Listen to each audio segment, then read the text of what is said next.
listening to Everyday Engineering, the City of Madison's engineering podcast where we talk about infrastructure. Complex topics explained simply, from the water that flows down your drain to the rain and snow that drains into the lakes. By way the curbs and streets we design. City engineering touches your life in so many ways. Explained right now in Everyday Engineering. Concrete and paint, two things that should not go down the storm drain, but unfortunately, they do. That's what we're going to talk about today. We have stormwater engineer Phil Gabler joining us from the City of Madison Engineering Division. A regular on our podcast. We always love having you, Phil. Does this actually happen? And it kind of seems like a no-brainer that concrete and paint should not go down the drain. It's not only that, but does it actually happen? It does, and more than you would think. How much? Dane County and the City of Madison get a lot of complaints, and that is just, I think, the tip of the iceberg, what actually happens out there. It is everything from the washout of the concrete chute when people are pouring a new driveway. That's a pretty common one. And then when people are painting, they're mixing out things and they dump it down into the gutter. And carpet cleaners are also notorious for emptying their waste containment down into the storm sewer. And I think some of this comes from a lack of understanding that drains directly to the lake. Yes. Because there are municipalities in the country that would go to the wastewater treatment plant, and it would be just fine. But Madison is not one of those. Madison has a separate storm sewer system, so if you want something to be treated, it has to go down your toilet or the sink in your house. If it goes into the storm drain, it is going directly to the lake, maybe with a stopover and a detention basin, but that's not going to filter out those contaminants.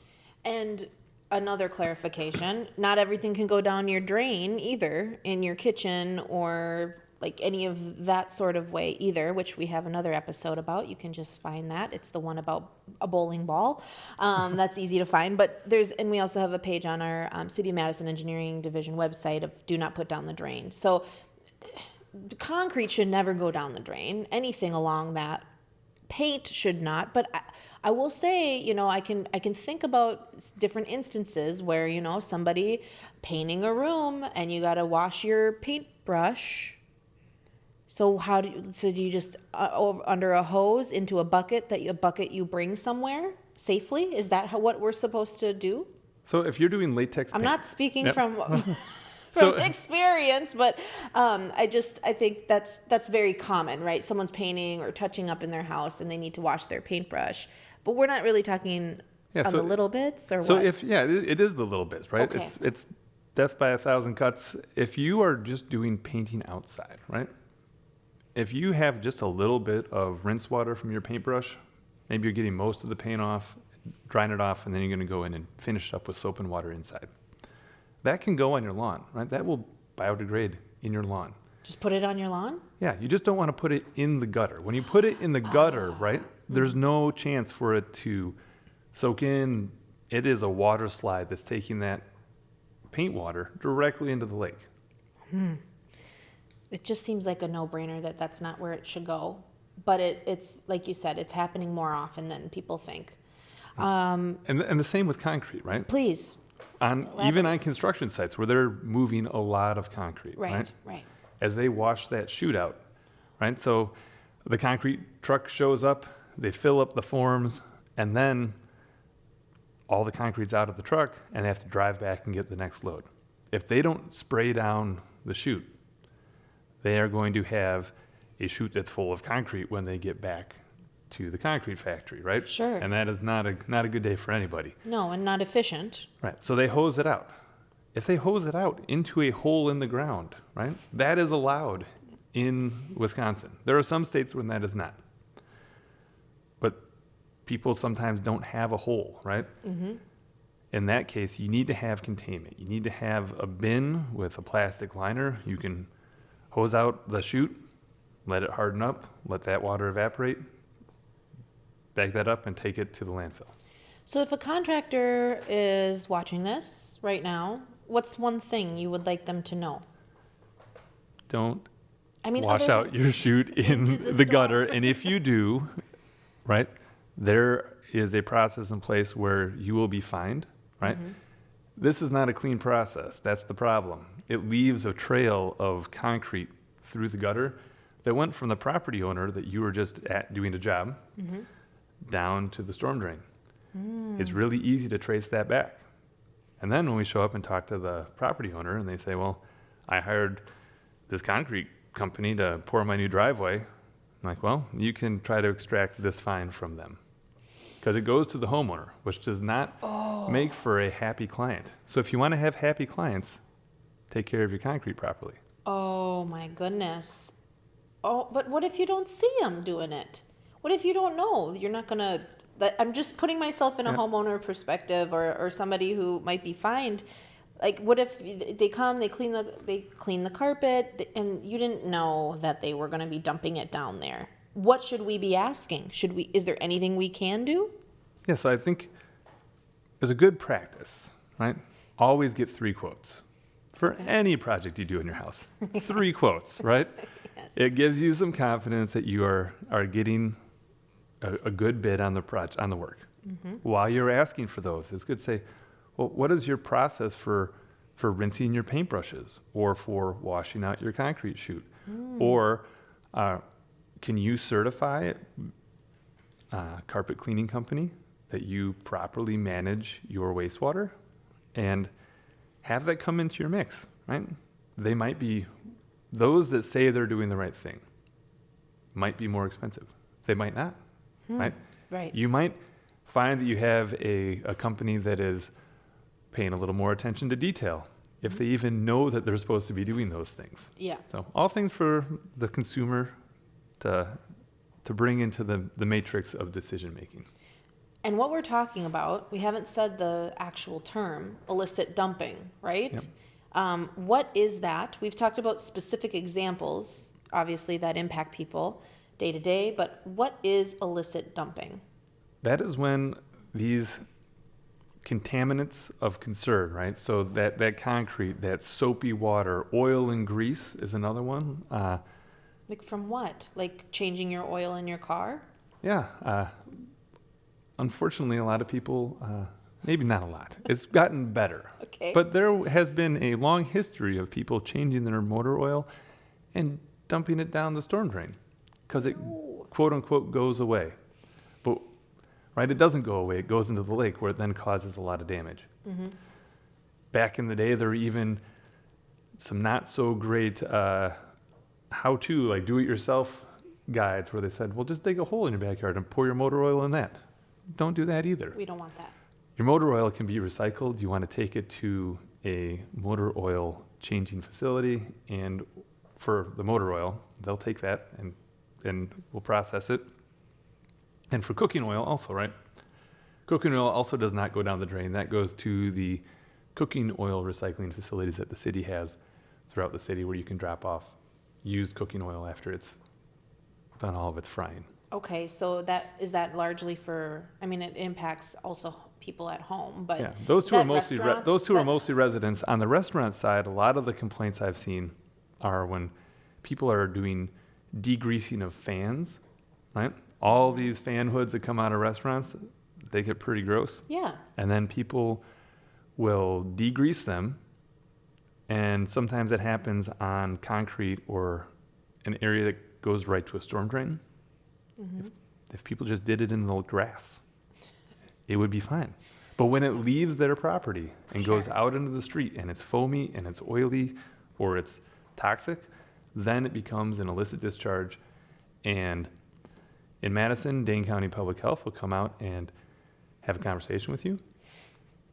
And I say that in a non-joking way, right? Well, they're they'll going be to say, like, talking to you. let's discuss what's going on here. Very much education first. But in a case where there is a major problem, you are responsible for the cleanup as the person who made the mess. And sometimes that gets really expensive if you need to go use a Vector truck to suck out all of the nasty junk that you just poured down the storm sewer, if it can be sucked out, and cleaning up the pavement. None of these things are easy. How much? Best to avoid. How much are we talking for a fine? So I think a Vector, I think it's about $300 for the first one, and then it's $1,200 for the second offense, but I could be wrong. Roughly? Well, we'll put it in that bin. Okay. But let's say you have to vac out a storm sewer line. I think that is $300 an hour minimum, and it could take a while. Oh my goodness. So So just don't do it. don't do it. That's what we're going to name this episode.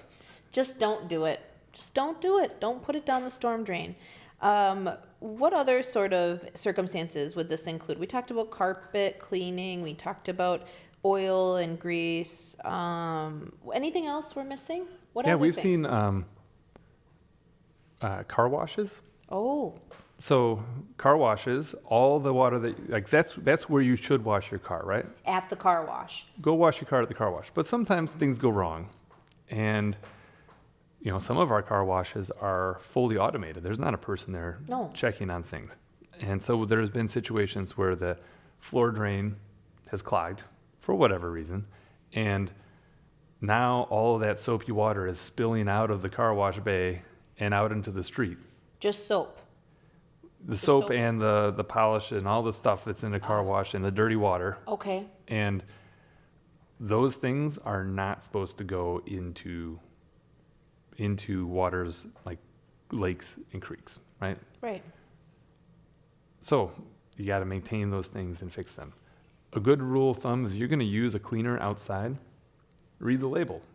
If that label tells you that it should not be in contact with, you know, water, right? If it's bad for aquatic organisms, like wash it in the lawn if you can, right? Mm-hmm. I had a resident call the other day. He was cleaning his own rug, Yeah. and he asked the question, like, where do I do this? Like And- with the hose and soap and Yeah, or a Just pressure washer. a pressure washer. Yep. Okay. And you want to do it out in your lawn, right?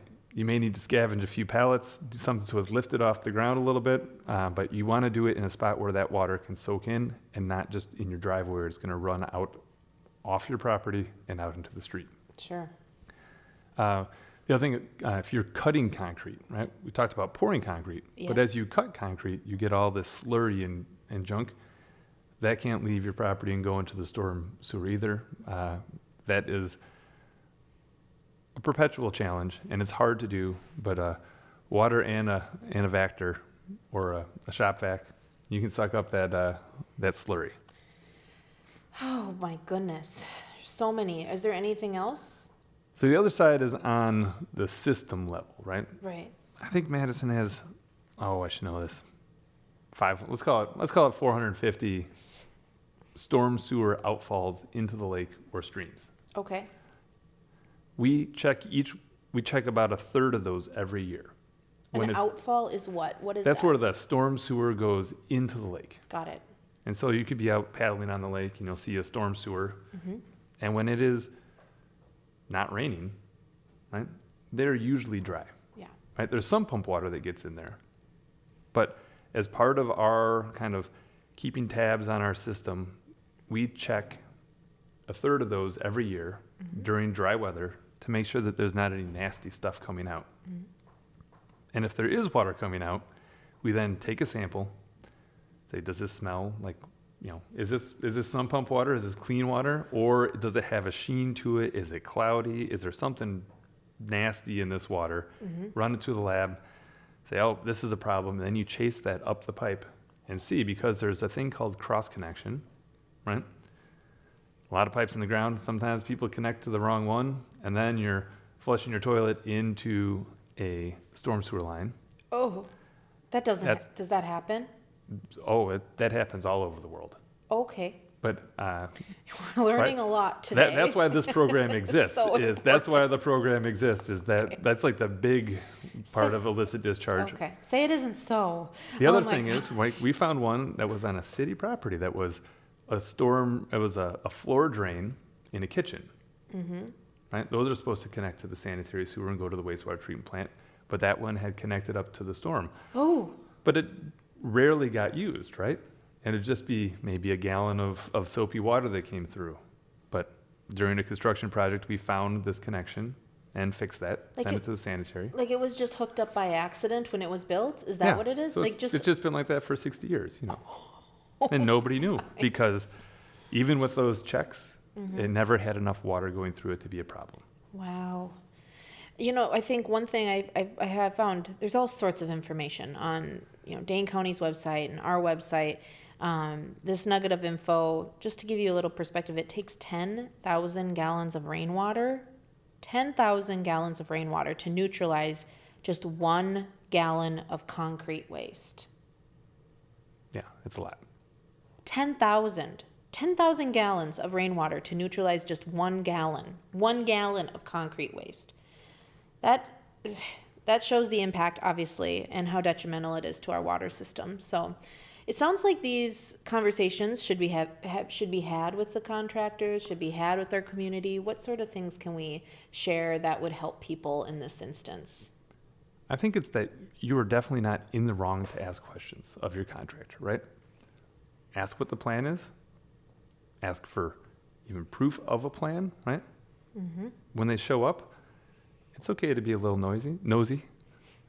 You could be noisy too, but you could be nosy and be like, oh, how is this working? Where is this going? Yeah. And make sure that you express the need that they are not dumping anything in that gutter, right?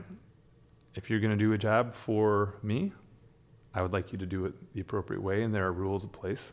Please follow all the rules. Right. And sometimes people just don't know, right? Sometimes people know and cut corners, and that's when building inspection and public health get involved, because you need to have those checks and balances out there. And then the other side is if you see something, right? Let's say you see somebody washing out their concrete chute. You see somebody dumping their rug washing company. You see them dumping on the street. Residents can report a problem to public health. If you type in City of Madison, report a problem, Yes. it'll come down what you want to get, right? So you don't get into, well, this is just your story. You don't have any evidence. If you can, take a picture, write down the license plate, record the time, right? So you're kind of filing like a complaint report, right? Like, I saw this company dumping this material into the gutter of the storm sewer system on this date at this address, right? If you cover those things, public health can find that business, let them know that that's not okay, and if necessary, give them a fine. And a message to the contractors, just don't do it. Right. Just don't put it in the storm drain. One last question, one last mini question. You said the outfalls, there's got to be some unique things that come through there, unfortunately, but anything that you remember that you've seen or heard that comes through? Oh, definitely. What? So sometimes Just you'll... cell phones or what? Oh, way more interesting than cell phones. So sometimes you will have water coming out, and you'll do a sample, and it'll test positive for E. coli, which is an indicator of sanitary waste, right? Sure. And then the question is, well, what is the source? And there are some Madison residents of the four-legged furry variety that love to hang out in our storm sewers, and those are raccoons. Yes. Okay. And raccoons love marshmallows. What? And marshmallows are a pretty benign thing. And so if it's suspected that it might be raccoons that are the source of the E. coli, you can hang marshmallows, off of the from the inlet, and if you come back and they're gone, then you have pretty good evidence that there was a raccoon or some other critter in there, and it's not human source. Oh my goodness gracious. I was just thinking cell phones or, I don't know, a Frisbee or something. No, marshmallow raccoons.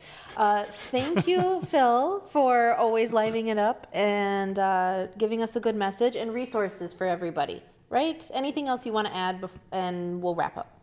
The last thing is, recently Madison passed their ordinance on oversalting. And that kind of falls into the illicit discharge or illicit dumping. And just want to give another plug for that rule is that if there is still salt on a public sidewalk after all of the ice has melted. You need to go out and sweep it up and either save it for next time or put that in the trash can. And so it doesn't go in the storm drain. Or even stay on the sidewalk. Or stay on the sidewalk. Thank you. Thank you for that. If you have an idea or a question or an idea for an upcoming episode, please follow us on social media. We are on Facebook, X, Instagram, YouTube, pretty much everywhere. And you can watch this on YouTube and also listen on Apple iTunes because, as always, we're here for you every day in engineering.